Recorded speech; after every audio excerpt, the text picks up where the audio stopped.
the guys that have been the big swingers all year long, right? You got to put Ron Capps on that list. You got to put Bob Tasca on that list. I think those are the top 4, and then you get down to the next one. Chad Green's had himself a really good car. Force, at times, a really good car.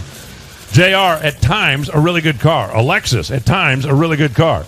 As we fire up John Force. Now, he was lined up side by side with Chad Green, but this is not a pair. John is going to be on a solo.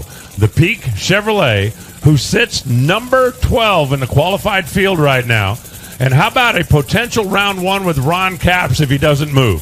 If I'm John Force, I'm driving it down there and shutting it off because I want to run that snake car tomorrow. I don't care where I've qualified. I'm not sure that Ron Capps would be too opposed to that either. He probably wants some revenge from last night in the Mission Foods Too Fast, Too Tasty Challenge, and the way that final round went. This would have been Dale Creasy Jr. in the other lane. For those of you who haven't been here all week and are following along, Peanut and the team made the run of a lifetime on Friday night. It wasn't quite their career best, but it was darn close, and they have just kind of been content to, you know what, we're going to roll into race day and see if we can't play spoiler.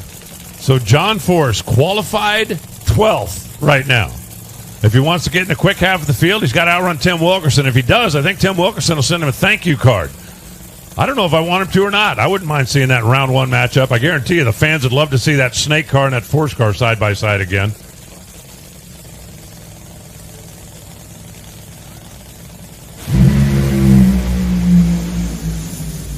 That's not bad. 3.961, 326 miles an hour.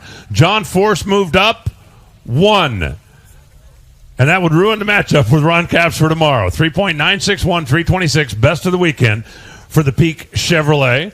So John Force's team now go get ready for race day. Looking at the cars behind him, there's nobody that can bump Force down.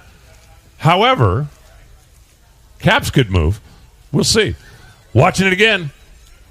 They've been looking for that run all weekend long.